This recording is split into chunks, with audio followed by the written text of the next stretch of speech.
अस्सलाम वालेकुम नाज़रीन, मैं हूँ सलवा हसनैन। आप देख रहे हैं सूर्या न्यूज़। आइए नजर डालते हैं आज की अहम खबरों पर। डेनिंग स्पोर्ट्स फेस्टिवल का इफ्तिताही मैच डेनिंग ए ने जीत लिया। Director Abdul Qadir.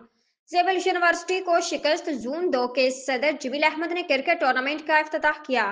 Regional sports coordinator Kashif Ahmed Farooqui. Karachi sports reporter डेनिंग स्पोर्ट्स सोसाइटी के ज़ेर-ए-एहतमाम और डेनिंग स्पोर्ट्स डिपार्टमेंट के ताउन से दूसरे डेनिंग स्पोर्ट्स फेस्टिवल का आगाज क्रिकेट टूर्नामेंट की रंगारंग और पुरवकार तकरीब से हो गया। Regional cricket association Karachi zone 2 के सदर जमील अहमद ने गेंद को हिट लगाकर क्रिकेट टूर्नामेंट का इफ्तिताह किया। इफ्तिताही मैच में डेनिंग एज जेबल यूनिवर्सिटी को 126 रन से शिकस्त देकर इवेंट का फातिहाना आगाज किया। स्पोर्ट्स डायरेक्टर इब्राहिम हुसैन के मुताबिक अनुभा पार्क नाजमाबाद जिमखाना ग्राउंड पर मुनक्किदा इफ्तिताही तकरीब में मेहमान खुसूसी जमील अहमद का कहना था कि मैं इस कदर मुनज़्ज़म और शानदार इवेंट के इनेकाद पर डेनिंग यूनिवर्सिटी के मैनेजमेंट, शोबे स्पोर्ट्स के सरबराहान और regional sports coordinator Kashif Ahmed Farooqui को मुबारकबाद पेश करता हूँ और उम्मीद करता हूँ कि इस इवेंट से भी कराची की सतह का नया टैलेंट सामने आएगा।